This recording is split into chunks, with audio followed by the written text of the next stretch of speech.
মসজিদে নববীতে কয়েকজন সাহাবী কোরআন এবং হাদিস নিয়ে কথা বলতেছেন।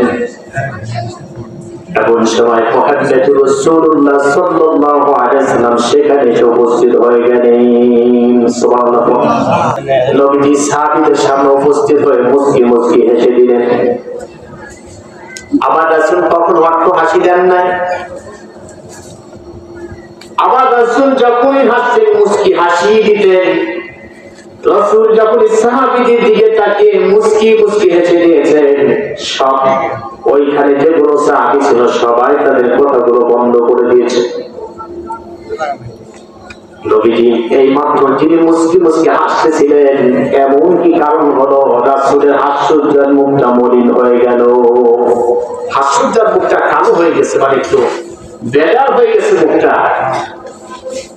সাহাবীরা বলে, ইয়া রাসূলুল্লাহ, ইয়া হাবিবাল্লাহ, এমন কি কারণ হলো এই মাত্র আপনি হাসতেছিলেন, এমন কি ঘটনা ঘটলো, এমন কি কারণ হলো হে নবী আপনার হাস্যোজ্জ্বল চেহারাটা কালোতে পরিণত হয়ে গেল?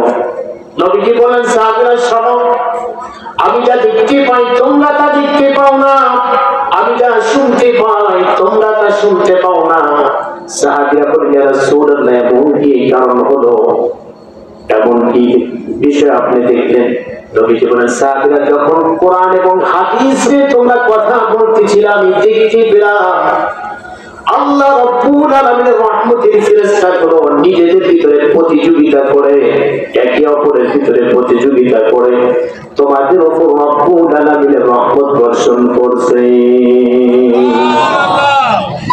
আমি ফেরেশতাদের সেই কাজ দেখে আগে হাসতেছিলাম, তারা নিজেদের ভিতরে প্রতিযোগিতা করে তোমাদের উপর রহমত বর্ষণ করছে।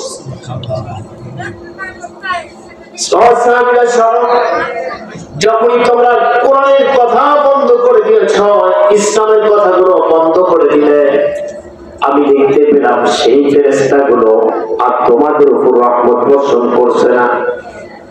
এই কারণে আমি তাদের কাছ থেকে হাসতেছিলাম। যখনই তোমরা কোরআন শোনা, কোরআন পড়া বন্ধ করে দিলে, আমি দেখতে পেলাম ওই ফেরেশতাগুলো রহমত বর্ষণ করছে না।